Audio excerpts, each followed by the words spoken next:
Esse tema de hoje, eu vou contar a historinha, é assim, o Rafael Papa, que é um trabalhador ligado à editora e à Rádio Boa Nova, não sei quantos de vocês conhecem, é lá da Fundação André Luiz de São Paulo.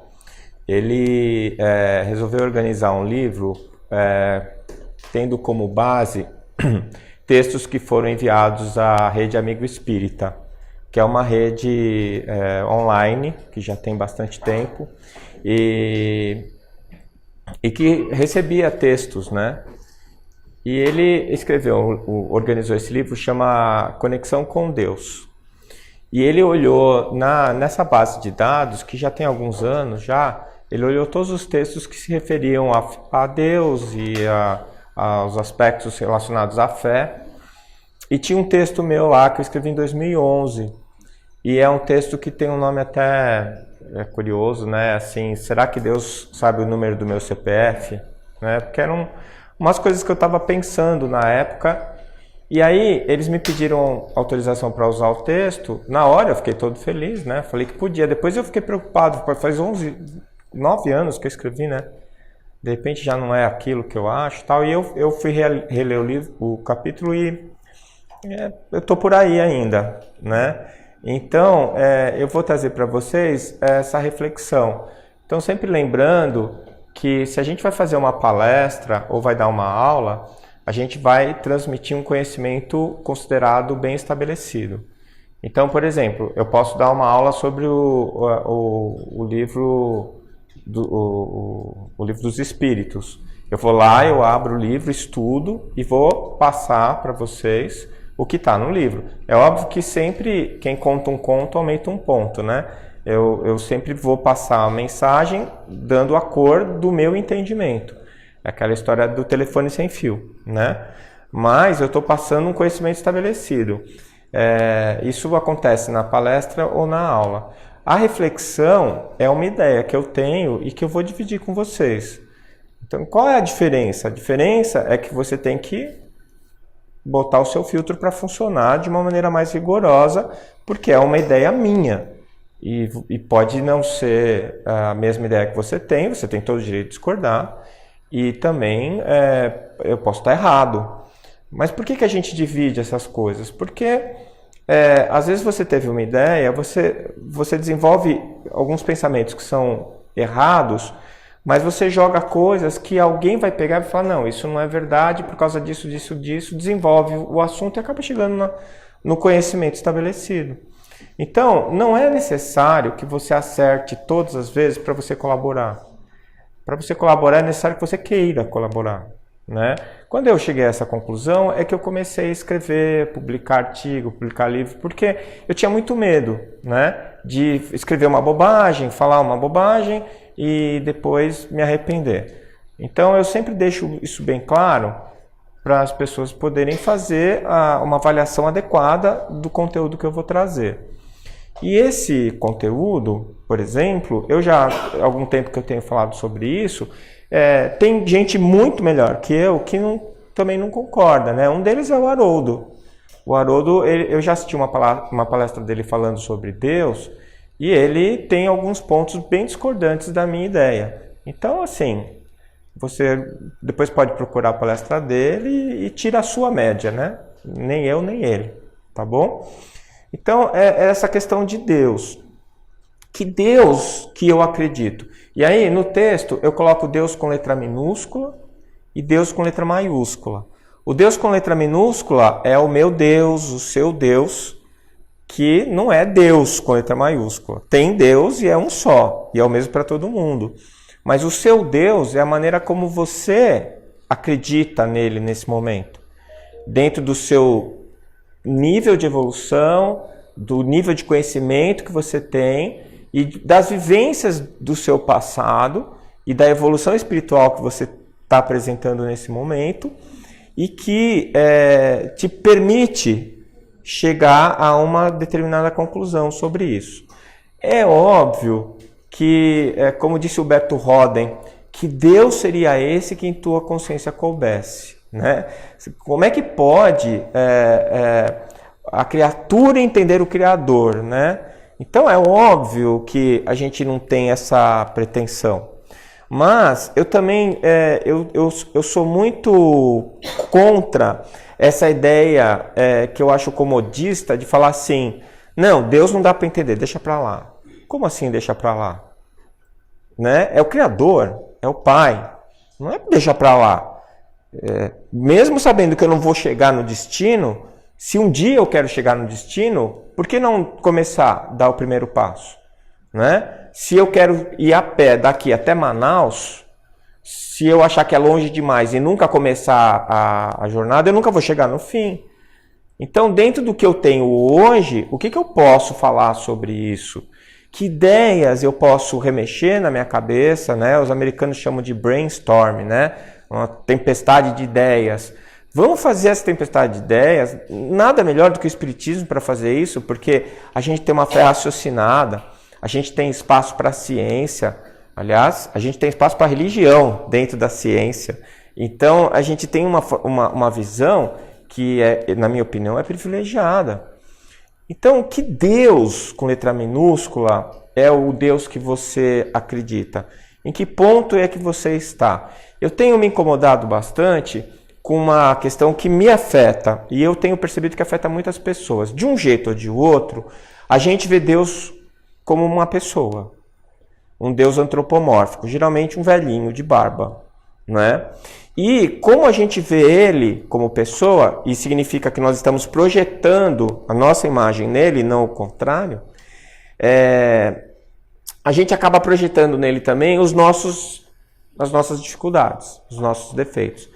Vai daí que a gente acha que Deus pune, por exemplo, né? Deus não pune, ele não castiga, não faz isso, né? Então, aonde é que a gente está? Que a gente continua vendo Deus como velhinho de barba, em pleno mundo moderno, com tecnologias e um conhecimento profundo de algumas leis que ele criou, né?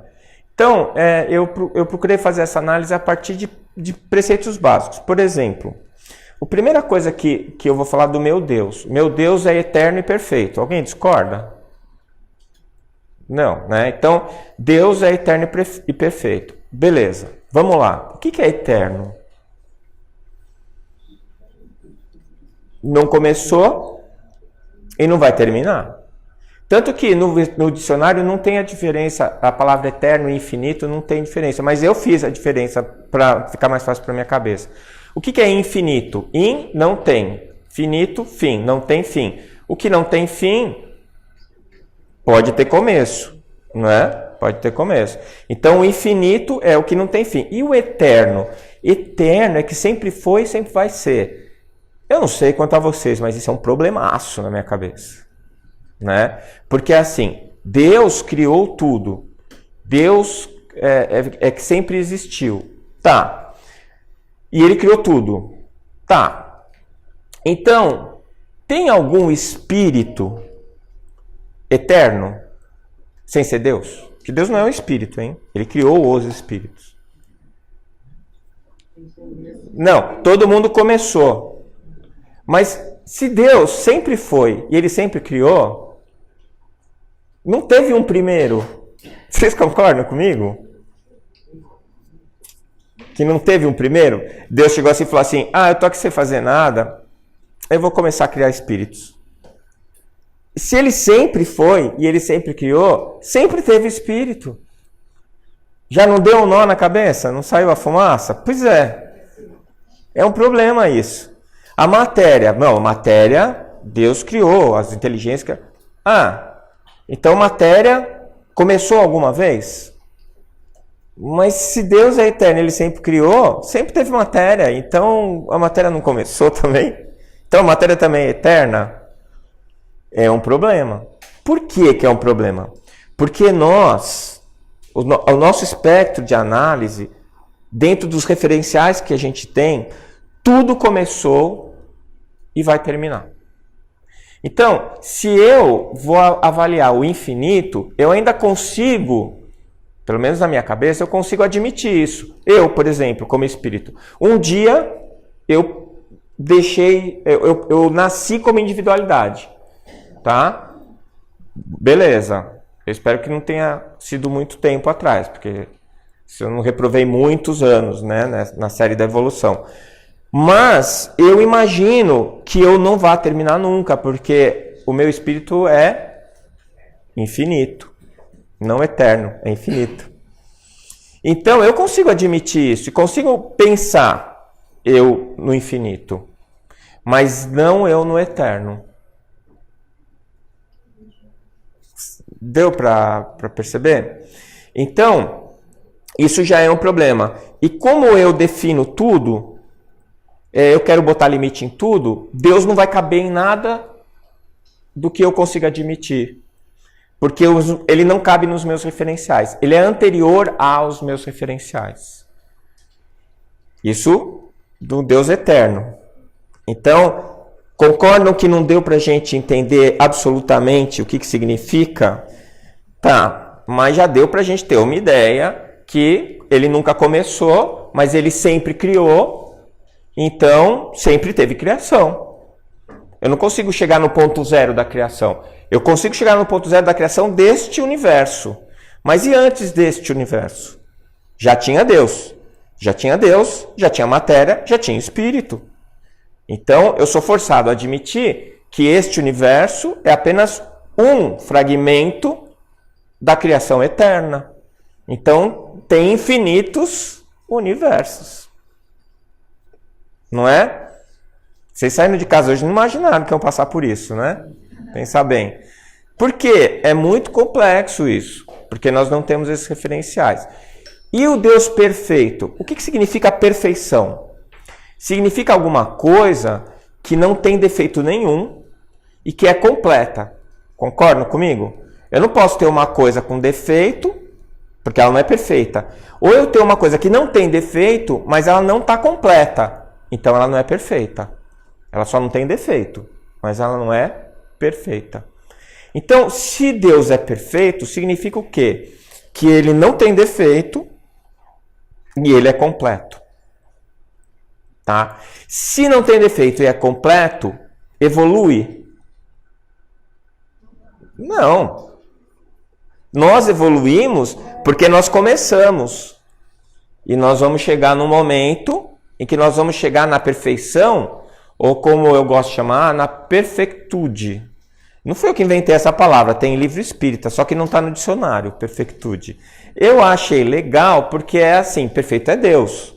Eu vou ser perfeito, eu vou ser um perfeito like. Né? Porque, se você for perfeito, você fica igual a Deus. Nunca vou ficar igual a Deus, porque ele me criou. Eu sou criatura, eu não sou criador. Tá certo que eu crio também. Né? Todos nós criamos. Mas não na magnitude de Deus. Tá certo? Então, ele é eterno e ele é perfeito. Bom, então, isso já me deu uma dica importante. Por quê? Quando eu quero saber, né? Antes disso, como é que a gente vai entender Deus, então? Tem definição de Deus? Não tem. Por quê? Definir é dar fim, estabelecer limites. E uma coisa que nunca começou, nem nunca vai terminar, não tem limites. Então, não tem definição. Né? Por definição, Deus não tem definição, certo? Então, onde é que nós estamos nesse momento? A gente precisa de um enunciado, de um conceito de Deus e não de uma definição. E onde é que nós vamos buscar isso? Bom, eu busquei no dicionário, estava ruim, eu busquei em alguns filósofos, estava ruim, mas eu achei num lugar que estava, na minha opinião, não perfeito, porque não está completo ainda, porque não dá para estar completo, mas estava sem defeitos. É na primeira pergunta do primeiro livro, né, do Livro dos Espíritos. E Kardec foi tão inteligente, então você sabe que tem uma coisa na ciência que se diz que na ciência o que importa não são as respostas, mas as perguntas. Se você fizer a pergunta certa, a resposta tem valor. Se você fizer a pergunta errada, seja qual for a resposta, não vale. E ele pergunta assim, eu também tive a curiosidade de olhar algumas traduções do Livro dos Espíritos, não são todos que está certa. Porque Kardec pergunta assim, que é Deus? Ele não pergunta quem é. E ele também não pergunta o que é, porque se ele perguntar quem, a gente está dizendo que Deus é uma pessoa, e ele não é pessoa. Ah, ele é um espírito. Não é espírito. Ele é o quê? Deus. Ele veio antes dos espíritos, ele veio antes das pessoas, ele veio antes da matéria, ele veio antes de tudo. E eles escrevem assim, que é Deus? E eles escrevem assim, causa primária. Causa primária. Origem de todas as coisas.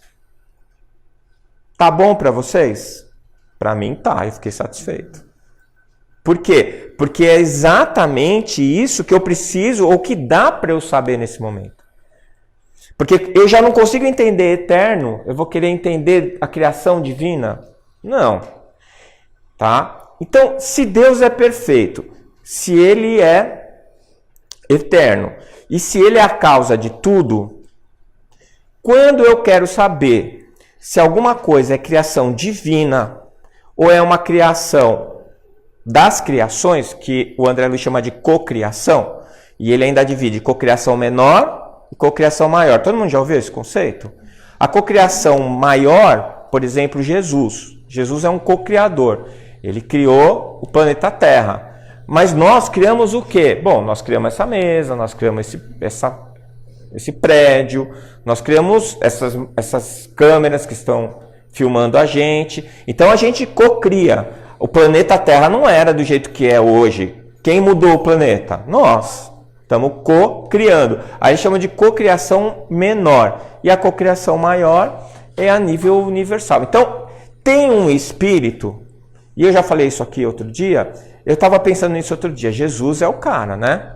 É a nossa referência máxima. A gente sabe que Jesus não é Deus. No Espiritismo isso fica bem claro pra gente. Jesus é o mestre, Deus é o Pai. Mas eu fiquei pensando outro dia, lendo sobre uma reunião que o Chico Xavier participou com o Emmanuel, quando eles juntaram os espíritos do sistema solar. Jesus era um dos. E tem o chefe do sistema solar. Gente, tem o chefe do sistema solar, tem o chefe da galáxia. Tem o chefe da galáxia, tem o chefe. Jesus, que é o top do top pra gente, ele está cuidando de um planetinha. E tem um cara que cuida do universo. E é Deus ou não é Deus?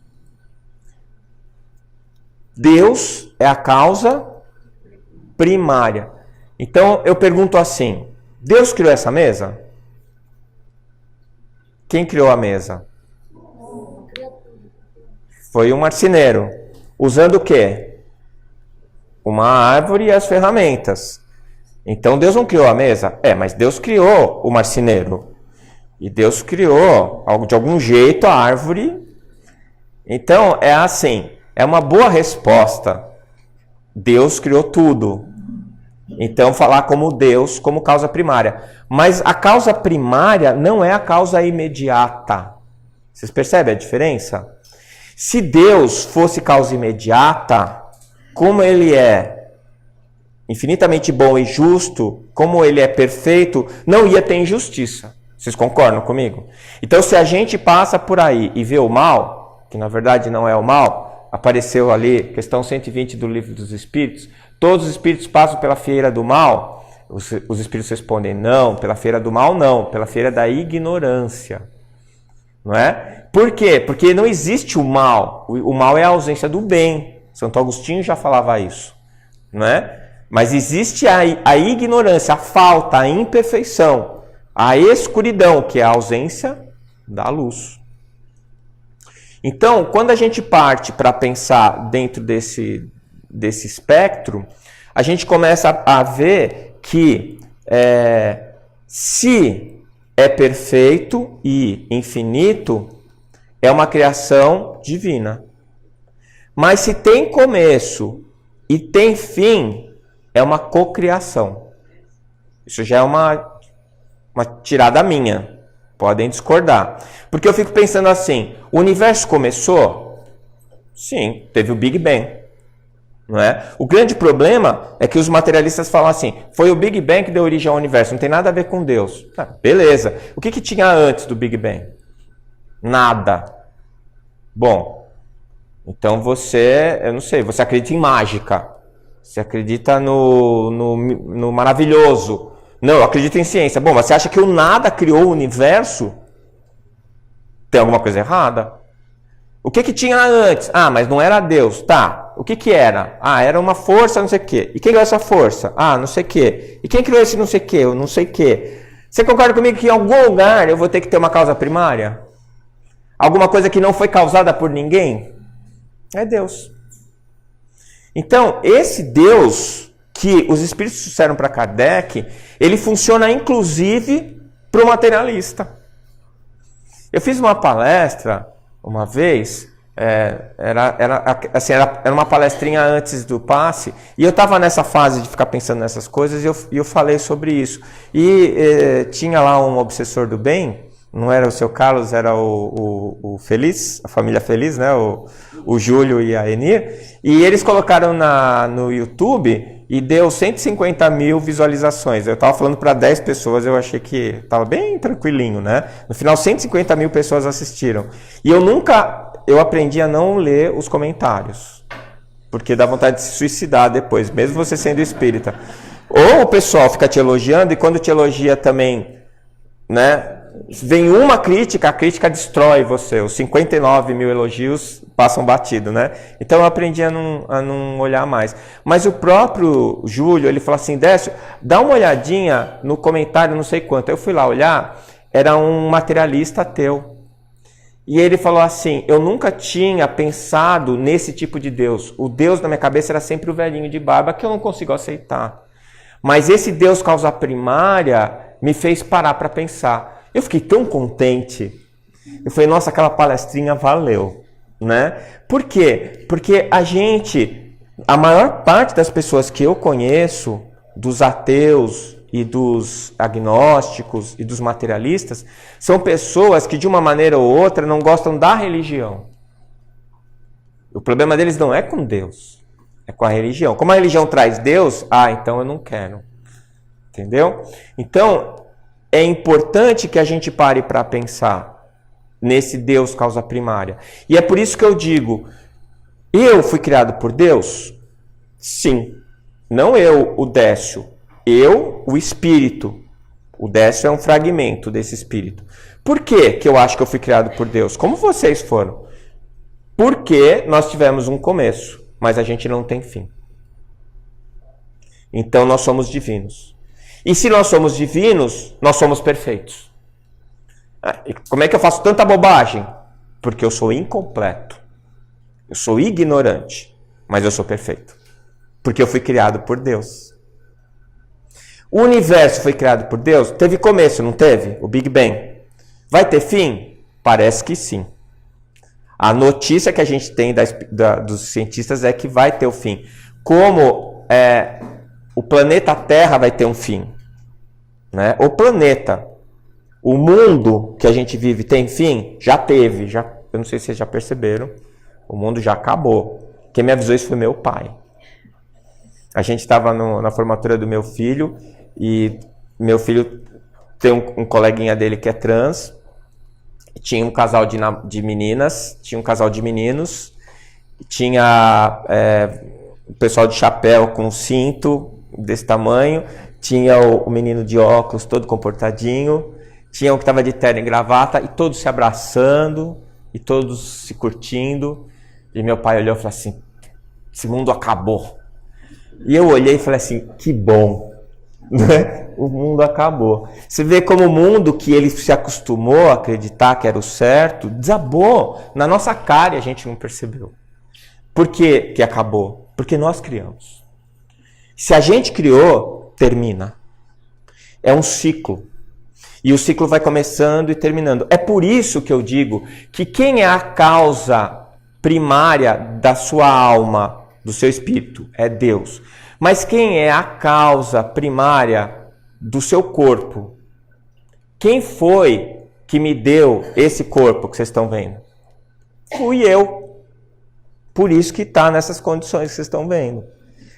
Tá certo? Bem que eu queria ter uns 10 centímetros a mais.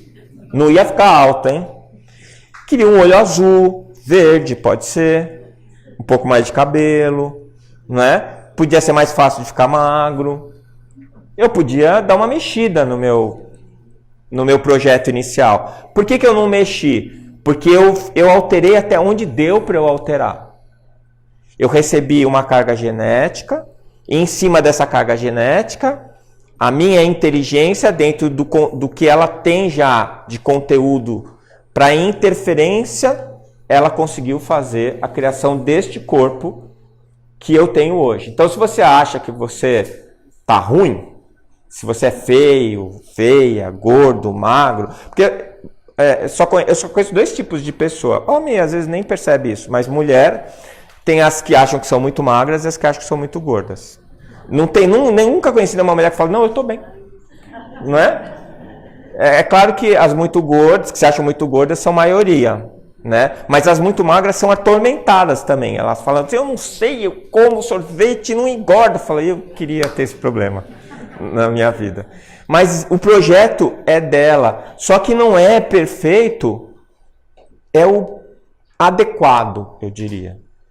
É o adequado. Certo? Por quê que eu digo isso? Porque tem começo, tem meio e tem fim. E quando terminar, a gente termina um ciclo e vai para o próximo.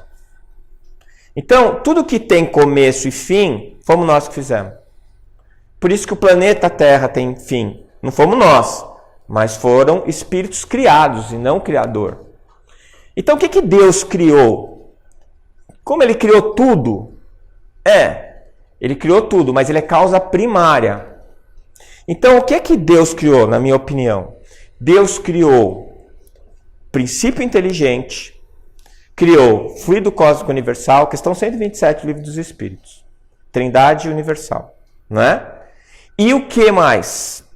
As leis naturais, que são, portanto, perfeitas. E se são perfeitas, não se alteram. Se são perfeitas e criadas por Deus, nunca vão mudar. Por isso que essa história que Deus é brasileiro é a mais pura mentira. Porque lei de Deus pega todas e não muda. Né? Não tem jeitinho. Então não é brasileiro. Lei divina é lei. E é desse jeito e sempre vai ser. Então, a ciência, quando ela busca a verdade, ela está atrás do quê? Disso. Das leis. E quando Jesus fala assim que no final da nossa evolução nós vamos estar face a face com Deus, qual a interpretação que eu, Décio, faço disso? É quando eu tiver consciência de tudo. Quando eu tiver a holoconsciência. Ou seja, eu entendi tudo. Eu estou diante de Deus porque eu entendo a criação. Isso vai me tornar Deus? Não. Vai me tornar um espírito capaz de grandes coisas. Talvez de começar um universo. Né? Ou antes disso, de começar um planeta. Né? Mas, independente disso, as leis estão lá e sempre estarão. Sempre estarão. E isso é que traduz para mim a ver Deus face a face. Quando a gente entende isso, e é uma coisa também pueril, pensa bem, você achar que Deus... Você foi criado à imagem e semelhança de Deus. Então você se olha no espelho e fala, então, será que Deus é careca? Não, Deus não tem cabelo. Mas não é imagem e semelhança. A imagem e semelhança é que Ele criou o princípio inteligente, que é capaz de evoluir ao ponto de entendê-lo. Essa é a nossa imagem e semelhança com Ele. Então, isso daí, ao mesmo tempo que vai me trazendo respostas e vai me deixando mais seguro em relação a Deus, vai me trazendo um desamparo. Eu não sei se vocês estão percebendo isso no meu discurso. Porque assim, quando eu era molequinho, eu ia fazer prova, alguma coisa, às vezes eu sempre fui muito preocupado, eu era estressado, e eu estudava, Aí, à noite, eu ia dormir e estava com insônia. Eu não conseguia dormir porque eu ia ter prova no dia seguinte, estava preocupado. Aí minha mãe chegava para mim e falava assim, filho, calma, você estudou, você vai bem, reza, Deus vai te ajudar. Aí ela sempre falava isso, só um belo dia, eu não sei o que aconteceu, eu não estudei, não deu tempo, não estudei o que eu achei que devia estudar. Aí eu falei para minha mãe, mãe, será que Deus vai me ajudar? Eu não estudei. Ela falou assim, ó, a parte dele ele faz, você tem que fazer a tua. Não é? Então, percebe como a gente vê Deus como o cara que está ali, né? Não, eu vou rezar para Deus, que vai me ajudar. Né? Será que Deus te ajuda? Claro que sim. Mas é porque você rezou? Claro que não. Ele te ajuda porque ele te criou. E ele não te ajuda assim, seu Carlos, vem aqui, vamos conversar. Eu estava assistindo um filme que passou outro dia, chama Entrevista com Deus, não sei quem já assistiu. Né? E é a história de um rapaz e ele encontra Deus. Cara, ia ser muito legal. Mas eu hoje, se acontecesse isso comigo, eu ia saber que não era Deus. Era um espírito superior que estava ali para me ajudar. Né? Deus não pode se fazer... Ele pode tudo, mas ele não vai, em hipótese alguma, alterar as leis dele. Por isso que eu não aceito o conceito de sobrenatural. Porque o que significa a palavra sobrenatural? Está acima do natural. E o que é o natural? É Deus. É o divino. O que é que tem acima de Deus? Nada. Ele é a causa primária. O sobrenatural eu acredito, mas eu não acredito no místico. Bom, o que é o místico? Místico, a palavra místico vem de mistério. O que é o mistério? O que não é conhecido. Isso existe. Aliás, é o que mais existe. Dentro das nossas consciências, tem muito mais buracos, lacunas, do que conhecimento. Então, eu não aceito o místico e aceito o sobrenatural, e é exatamente o contrário. O sobrenatural não existe. O que existe é a minha ignorância sobre as coisas que eu vejo e que eu atribuo ao maravilhoso, ao sobrenatural. Então, tudo que parece ir contra uma lei da natureza, eu chamo de sobrenatural. Mas ele não é sobrenatural, ele só está dentro de uma categoria de efeitos ou de fenômenos que eu ignoro. E por isso eu chamo de sobrenatural. Né? E é o que nós chamamos de milagres. Será que Jesus fez milagre? O que você chama de milagre? Outro dia me perguntaram, você não acredita nos milagres de Jesus? Bom, é uma pergunta perigosa essa que você me fez. Se eu falar para você que eu não acredito em milagres, você vai falar que eu não acredito no que Jesus fez? Eu acredito no que Jesus fez, mas eu não acredito que foi milagre. Se você considerar o milagre algo sobrenatural. Porque ele não fez nada contra as leis, mesmo porque é impossível fazer.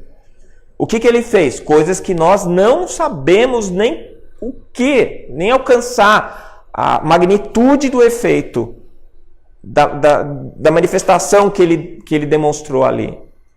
E por que ele fez aquilo? Para a gente perceber que ele era um cara diferente. Para a gente perceber que ele tinha um conhecimento maior que o nosso. Com qual objetivo? Para a gente prestar atenção nele. E aprender com as lições dele. E nós aprendemos? Estamos a caminho.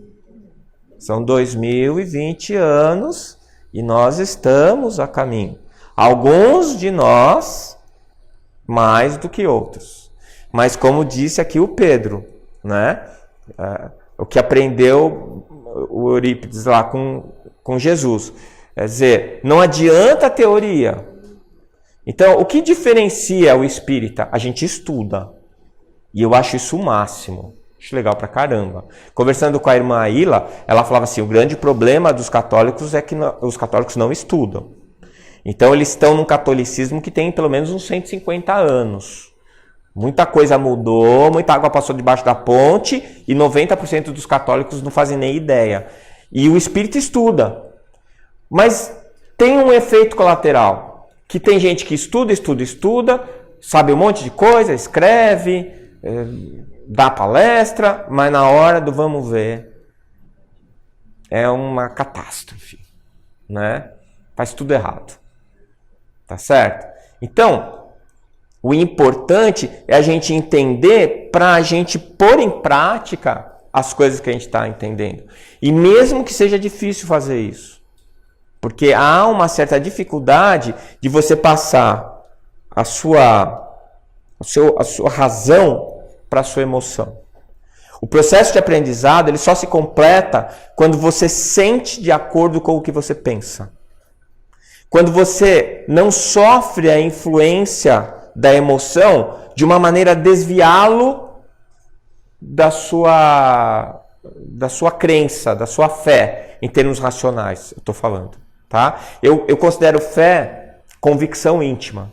Convicção íntima é alguma coisa que você construiu ao longo do tempo, com a sua vivência e o seu aprendizado. Então, se eu tenho fé na reencarnação, não é? Mas eu não atuo na minha vida dentro dos valores que são importantes para a minha próxima encarnação, então eu tenho a teoria e não faço a prática. Se eu falo da caridade, se eu falo da necessidade de olhar para o outro e na prática eu não faço isso, então eu estou aqui, mas não estou aqui.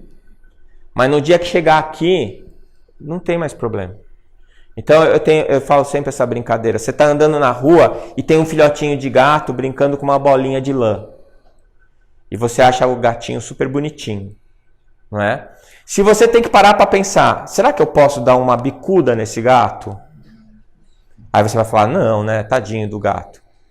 Bom, você já aprendeu? Mais ou menos. Você já aprendeu porque você não deu a bicuda, porque você falou, não tem nada a ver. Mas você pensou. De algum jeito você teve vontade de dar uma bicuda no gatinho. Então você ainda não chegou lá. Mas se você passa, olha o gatinho, tem vontade de pegar o gatinho, fazer carinho no gatinho, mas nem passa pela sua cabeça matar ou machucar o gatinho, então você já aprendeu a lição, não precisa parar para pensar. Então se você está diante de uma oportunidade de roubar alguma coisa, e você tem certeza que ninguém vai saber, e você rouba, bom, você é ladrão. Se você está diante da oportunidade, você sabe que ninguém vai ver, mas você tem uma vontade louca de roubar, vai falar, não vou, porque depois eu vou para o umbral. Quando você era católico, você falava, vou para o inferno. E vou ficar queimando lá pela eternidade, não vale a pena. Então, você é ladrão? É. Você só é um ladrão medroso. Agora, o dia que você olhar, tiver a oportunidade, souber que ninguém vai roubar, e falar assim, imagina que eu vou roubar, não é meu. Eu vou tentar descobrir de quem é. Você não é ladrão. Vocês perceberam como é que a coisa evolui? Então tem que sair daqui para chegar aqui. E demora, hein?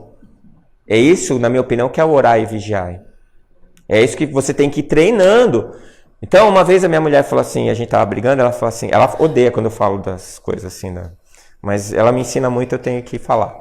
Aí ela falou assim, o que eu mais odeio em você é que você é o falso bonzinho. E eu pensei assim, como ela me conhece, danada. Porque eu sei que eu não sou bonzinho, mas eu tento. Então eu fico treinando. Ela me conhece, ela sabe que eu estou morrendo de vontade de esganar o cidadão e estou tentando ser educado. Então ela percebe que eu sou o falso bonzinho. É porque eu estou naquela fase que eu não vou roubar. Mas eu fico pensando, meu Deus, que vontade.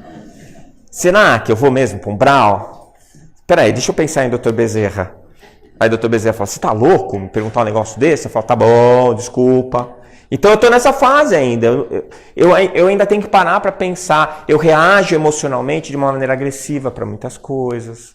Então eu tô ainda ali, tô engatinhando. Eu não tô mais deitado no chão, parado, mas eu não tô de pé andando, eu tô engatinhando. E dentro desse processo de aprendizado é que a gente precisa da conexão com Deus. E como é que eu vou fazer essa conexão? Com a prece. Uma vez eu fui fazer uma palestra sobre prece. Eu estava em Heidelberg, uma cidade da Alemanha, e a gente tinha feito a palestra e nós fomos passar por uma catedral. Nós entramos na catedral e me chamou a atenção um quadro enorme que era dividido em 3 e tinha um monte de post-it assim, com coisas escritas em alemão. Eu não fazia a menor ideia que estava escrito. Estava escrito assim, as Hollers, as Aftas, Arden, Odoin. Estava escrito assim lá em cima. E eu percebi que tinham 3 coisas escritas. E um monte de coisinhas escritas embaixo. Eu falei, que estranho, né? Isso aqui na igreja. E chamei a Fernanda para ela me esclarecer. Ela falou assim, isso aqui é o painel de preces. E por que está dividido em 3? Aqui é para pedir, aqui é para agradecer e aqui é para louvar. Aí que eu entendi, porque esse pedaço aqui não tinha mais lugar para pôr post-it, o de pedir. O de agradecer estava mais ou menos, de louvar não tinha quase nenhuma, né? E depois disso, eu achei legal, tirei até uma foto, e depois eu fiquei pensando nisso. Eu preparei uma palestra sobre isso. E eu fui estudar a prece. Então a prece tem três razões. Ou você faz a prece para pedir, ou você faz a prece para agradecer, ou você faz a prece para louvar. Vamos lá. Para pedir. Você pode pedir? Pedir não tira pedaço. Você vai pedir para Deus? A gente reza para Deus. E o que você vai pedir para Ele? Ele não sabe tudo? Ele não sabe o que é melhor para você? Ele não sabe melhor do que você o que é melhor para você? Então você vai pedir o que para Ele? Então eu não vou mais pedir. Ele sabe. Beleza. Então eu vou agradecer. Ele está preocupado com o agradecimento?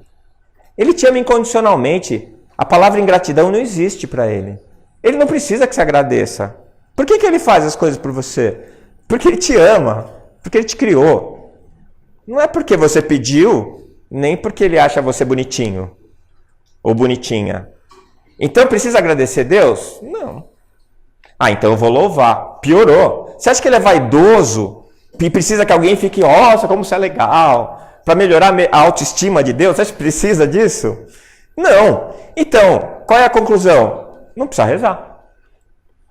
Aí eu falei, bom, vou parar de rezar. Mas aí todo lugar que eu olho fala que tem que rezar. E tem trabalho científico que fala que rezar faz bem para a saúde. Mas aí eu percebi o meu erro. Eu estava olhando daqui para lá. Não, de lá para cá. E não daqui para lá. Quem que precisa da prece? É Deus? Não, eu é que preciso da prece. Por que eu peço?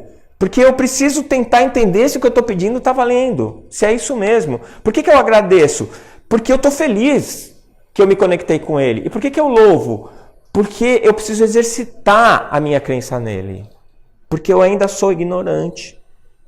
Então eu descobri que a prece, eu não faço prece para Deus, eu faço prece para mim. Para mim me conectar a Deus. E essa conexão é fundamental na minha vida. Porque ela me traz paz. E quando eu descobri isso, eu deixei de me sentir desamparado por esse Deus fenômeno, que não é o Deus velhinho. E foi aí que eu cheguei à conclusão que Deus não tem nada a ver com o fato do meu pneu ter furado quando eu passei num buraco. Deus não tem nada a ver com o fato de eu ter ficado doente. Ou então de eu estar com câncer de pulmão. Não tem nada a ver? Bom, nada é forte, porque ele é a causa primária de todas as coisas. Mas ele criou as leis que você desviou e que fez você chegar onde você está. Quem co-criou o seu corpo é você. Quem co-criou o que você chama de azar, que não existe, foi você. Quem co-criou a doença no seu corpo foi você. Deus criou as leis que são perfeitas e essas leis vão fazer você chegar lá, de um jeito ou de outro. Quem escolhe o jeito é você. Se você é mais teimoso, se você é mais ligado ao orgulho. E essa é a graça da criação. Porque se nós todos fôssemos iguais, ou se nós todos fôssemos criados perfeitos, nós não seríamos individualidades, nós seríamos clones. Nós não seríamos indivíduos, nós seríamos parte de um todo. Então, eu cheguei à conclusão que Deus não sabe o número do meu CPF. Primeiro, que é uma criação da gente, certo? E que só serve para as nossas burocracias, que são as nossas ilusões. E que é absolutamente irrelevante. Para que serve o CPF? Para te identificar. Deus precisa do número do seu CPF para te identificar? Não. Ah, mas então ele sabe se você vai morrer de câncer? Não. Eu acho que não. E tem gente que aí começa a ficar incomodada. Outro dia eu falei isso lá na AMA e teve gente que ficou bravo comigo. Não fica bravo, não concorda. Tá? Mas eu fico pensando assim, as células do meu corpo, são 75 trilhões de células mais ou menos. Eu devo ter um pouco menos, porque sou baixinho. Mas são 75 trilhões de células. Elas estão inclusas em mim. E elas fazem parte da minha individualidade Décio. Então eu sei que as células estão lá, claro que eu sei. Elas estão desempenhando o papel delas. Estão. Meu coração está batendo, eu estou respirando, estou pensando, meu cérebro está em atividade e assim por diante. Beleza. Mas será que eu sei se aquele neurônio lá, que está lá no meu corpo caloso, será que ele conseguiu aquela vitamina D que estava faltando, que eu precisava tomar? Será que ele conseguiu? Será que eu tenho esse nível de consciência? Não. Será que as células do meu músculo esquelético, será que elas estão ali no glicogênio? Ou será que elas estão num metabolismo anaeróbico? O que será que elas estão fazendo agora, nesse momento? Passa isso pela sua cabeça? Claro que não. Mas se você tiver dor no músculo, você vai saber. Se você tiver fraco, tiver faltando cálcio, se você começar a ter fratura patológica, você vai saber, não é? Então, eu acho que é por aí. Ele é onisciente e onipresente? Eu acho que sim. Mas não essa onisciência e essa onipresença antropomórfica. Dele saber quanto eu ganhei o mês passado. Sabe? Se isso fosse relevante, ele saberia. Mas não sabe. Por quê? Porque não interessa. Interessa o que eu estou sentindo, interessa em que ponto da minha evolução eu estou, interessa para que lado eu estou dirigindo minha evolução. É isso que interessa. Sabe? Então, isso tira um pouco, né, esse Deus de perto de mim, que me deixa um pouco desamparado. Mas quando eu penso na prece como forma de me ligar a Ele, isso substitui com folgas essa minha visão pueril do Deus que vai quebrar o meu galho na prova. Ou que vai impedir que o meu pneu fure, mesmo que ele esteja careca. Não, troca de pneu, meu amigo. Vai furar. O pneu tá careca. Não é? Eu falando para eu olhando o pneu da minha mulher ficando careca, falei, vai furar, vai furar. Aí ela falou assim, olha, deu um azar, o que aconteceu? Os dois pneus da frente furaram ao mesmo tempo. Não, ela brecou, já estava no osso, acabou. Quer dizer, a culpa é de quem? É dela, que não trocou o pneu. Tá certo? A culpa é do atrito? Ah, é, mas o atrito é uma lei. E vai ter atrito, você querendo ou não. Como depois do dia vai vir a noite, você querendo ou não. Então, é como a gente faz em um nível mais complexo, é que nem o Diego, quando era pequenininho, meu mais velho, que ia anoitecendo, ele começava a chorar. Eu não quero que fique noite. Eu não gosto do escuro. E eu falava, filho, não adianta você chorar. Porque você querendo ou não, vai vir a noite. Mas se você parar para pensar, daqui a pouco vem outro dia. Então, mesmo que você gostasse da noite, o dia viria. E mesmo você não gostando da noite, a noite vem. E não adianta você ficar bravo com as coisas que você não pode mudar. Porque você só vai sofrer. E elas vão acontecer assim mesmo. Não é? E aí, Francisco de Assis já ensinou isso pra gente. Não é? Que eu tenha força para mudar as coisas que podem ser mudadas, que eu tenha sabedoria, como é que era? Força, coragem e sabedoria. Coragem para enfrentar o que não dá para eu mudar e sabedoria para diferenciar uma coisa da outra. Não é isso? Perfeito. Perfeito. Então, é você saber o que é divino e que é perfeito, o que é eterno, você saber o que é cocriado. Em que nível foi cocriado? Se eu posso interferir nisso, se eu posso aperfeiçoar e melhorar. Né? Então, eu concluo dizendo que Deus não sabe o número do meu CPF, mas Ele sabe que eu existo. Ele sabe quem eu sou. Ele sabe onde eu vou chegar. Né? Agora, quem faz o caminho sou eu. Então, se eu corrigir o desamparo que eu fiquei pensando na prece, aumentou a responsabilidade que eu tenho sobre mim mesmo. E quem fez isso por mim foi o Espiritismo. E eu sempre falo, a melhor e a pior notícia que o Espiritismo trouxe para mim é a mesma notícia, que eu sou responsável pelo meu caminho. né? Se eu sou responsável, é bom porque eu não dependo de ninguém. Mas se eu sou responsável, é ruim, porque não dá para eu pedir nada para ninguém. Né? O velhinho de barba, eu podia fazer uma cara de triste, de coitadinho, e como ele era muito bom, ele ia acabar quebrando o meu galho. Então, a gente ficava fazendo bobagem, e depois, puxa, Deus, desculpa, você sabe que eu sou tão imperfeito. Aí pega o chicotinho, dá umas batidas nas costas, olha, eu tô me punindo. Gente, para com isso, acabou essa história, né? Então não adianta você ficar se sentindo culpado, você é responsável, vai tentar consertar as burradas que você fez e reza. Não para ele resolver o teu problema, mas para você se conectar com ele e você fazer um download da bula que resolve o problema. Né? Quando você se conectar com ele, ele vai colocar a resposta na tua cabeça. E olha, não é ele, tá? É esse povo que está entre nós e ele. E tem gente pra caramba. Então, se não tem Deus ali, tem um cara que sabe o número do seu CPF. Tem um cara que está do seu lado e que fez você espirrar para você sair do buraco que ia quebrar o eixo do teu carro, que naquele momento não era para isso acontecer.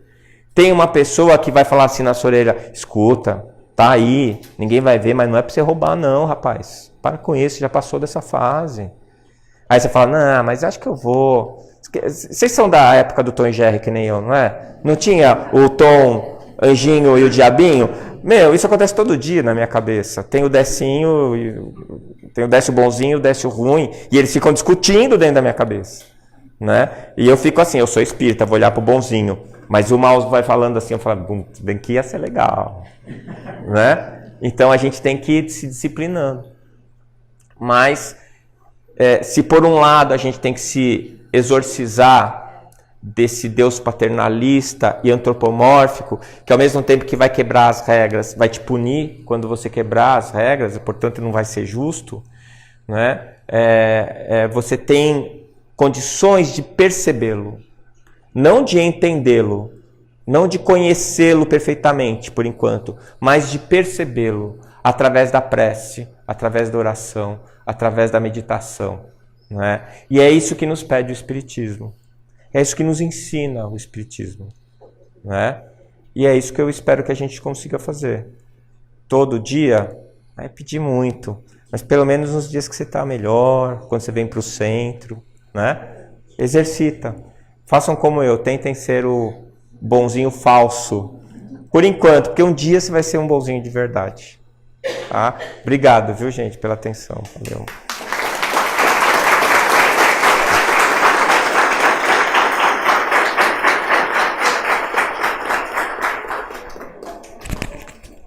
Então vamos fazer a nossa conexão com Deus.